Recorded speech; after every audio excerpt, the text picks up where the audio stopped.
I secretly installed cameras inside the house because I suspected the nanny was not taking good care of my child. Later, my wife and I turned on the computer together. The image on the screen was very clear. Seeing everything made us feel slightly relieved. The next day, while I was at work, I kept secretly monitoring the house. The nanny had no idea she was being watched. She completely exposed her greedy and careless nature. She sat on the sofa eating bread. Her attention stayed on the television the entire time. She completely ignored the sleeping baby. This scene made me extremely angry. I immediately wanted to call the nanny to confront her, but my manager stopped me. He said that if I called the nanny, the surveillance would be exposed. So I forced myself to calm down. Then I switched the camera to the bedroom. I saw that my son was still asleep. Only then did I feel slightly relieved. After that, I continued handling my work. But at that moment, the nanny was suddenly woken up by her phone ringing. Someone wanted to hire her for a part-time job.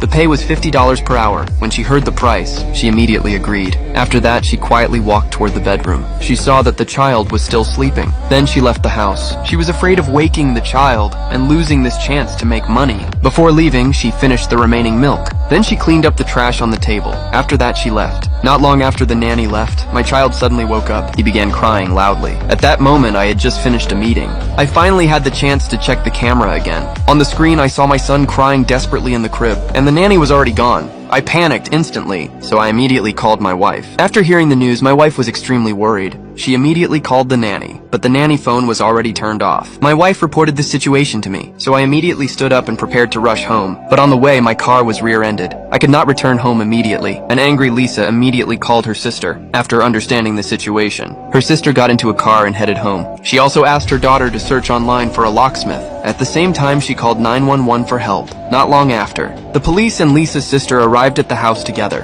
But when they reached the bedroom door, there was no sound inside the room. The sister worried that something had already happened to the child. At that moment, the locksmith also arrived at the scene. After some effort, he finally opened the door. Everyone rushed into the bedroom, but what they saw next shocked everyone present.